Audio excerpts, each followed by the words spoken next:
you have such attractive characteristics of a leader and as a person, and I want other people to, I don't know, try to start incorporating those things into your life. So I want to do a segment where I ask you just some questions that I think I'm really curious about, of like what your like little secrets are. She has all these little secrets that we are learning of why she keeps winning at the competition that we have between each other. I don't know what the competition is, but it's life. It's and okay. of life. And so I want to get to know her little secrets. So I guess my first question is like, what does your morning routine look like? Biscuits. Okay. It starts at 4 o'clock in the morning. No, it doesn't. Yes, it does. It totally does. So my husband and I get up at 4, we get ready, we go to the gym. We're working out with my brother and one of our other teammates, a very close friend of ours.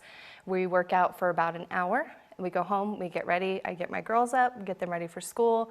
We've done all of our meal prep the night before, so we get our lunches, and then we go to work. We start our day, usually hit the door about 8 o'clock at the office, and I'm there until I have to pick the girls up from school. Pick them up from school, go take them home, they start doing chores and the things that they have to do. I go back to the office and I'm there till probably about 6:30. That is, wow. What does your self-discipline come from? Where does that come from? 4 a.m., waking up, and I assume waking up probably is awful for you too. Yes. Waking up is my least. Yes, it is. Waking up is my least favorite thing in this world. If sleeping was an Olympic sport, gold medals all the way. I would have all of them. Every year they would have me, it wouldn't even be a question. They'd be just like, come on back, huh? Do you get 8 hours of sleep? No. You don't? No. And you function, and your energy is like incredible. It's water and coffee. Just a lot of coffee? Yeah, just a lot of coffee. What time do you go to bed?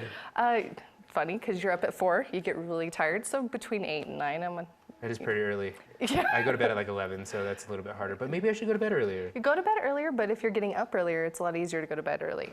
What is the motivation for you to get up at 4? To set a good example. I have 2 little girls, and right now out in the world, body image and the way that people perceive themselves, and people can be very mean, but they can also be very loving and kind.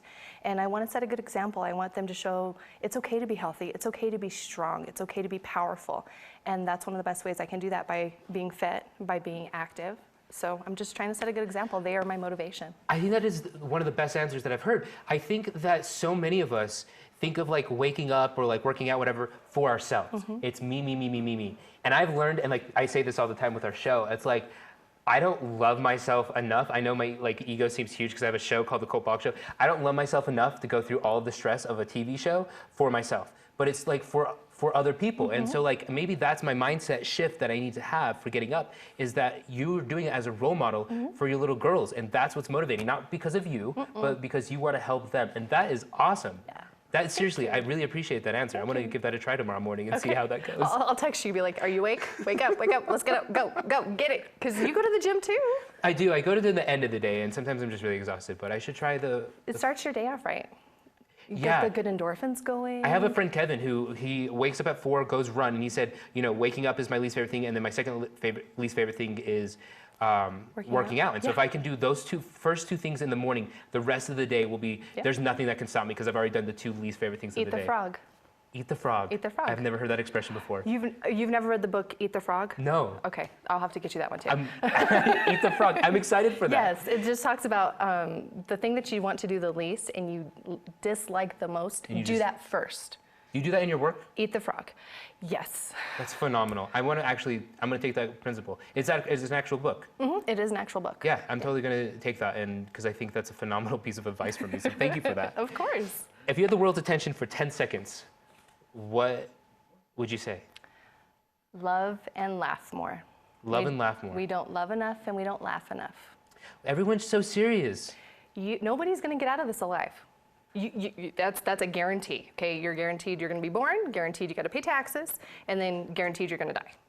So have fun, laugh. If you want to do something crazy with your hair, putting pink in it, do it. If you want to make a funny joke, make a funny joke. If you love the person, tell them you love them, give them a hug. They may not be there tomorrow. Show more love.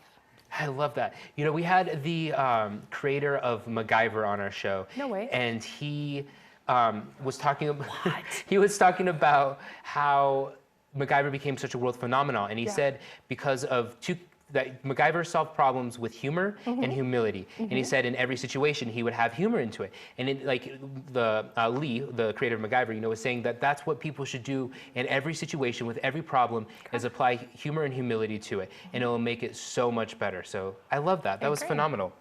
I'm still stuck on, you had the creator of MacGyver on here. Well, did he teach you any like the cool things they did, if they really worked? He was a really cool. He had some like really good advice on the Yeah. show. Yeah, Lee was really intelligent.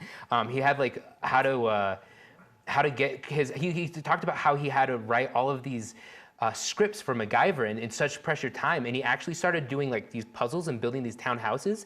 And he talked about how it's tapped into his subconscious mind. And so another piece of advice that he gave from that was, if you're stuck on a problem, go do something, write it on a whiteboard or a piece of paper on your cool blackboard, and then go do something for 30 minutes and come back and start writing out just whatever's coming on your head. He's like, I'll write Star Spangled Banner, I'll write, you know, Taylor Swift, whatever these things are, and then eventually the answers will come spewing out of like your subconscious mind. And that's how he wrote all of his scripts for MacGyver. So Awesome. You were totally going to say Taylor Swift song, huh? I was going to say it too. That was the first thing that comes in my subconscious mind, so I had to. If you were going to gift a book to someone, what would it be? Ooh, are we talking business, or are we talking personal, or I don't know. growth? Whatever, like if you're going to gift all of the above. One of the things I like to do in the office is when we promote somebody to a manager position, there's a couple different leadership books that we do. There's one by Jocko Williams and Leif Babin. I may have mispronounced his last name, but they're former Navy SEALs. And they talk about why they were successful, how they were able to implement new practices, new processes to make the team even faster, more efficient, and how you can apply it in business. And I know it sounds weird that Navy SEALs were teaching me things about business, but it worked. The concepts were just there. The concepts, and it's, we succeed as a team, we fail as a team, and the leader is the responsibility of the team. What was the name of this book? It is, oh, biscuits, I just blanked. No. What are the authors' names that we weren't sure? Jocko Williams and Leif Babin. Awesome. I'm going to have to check that out.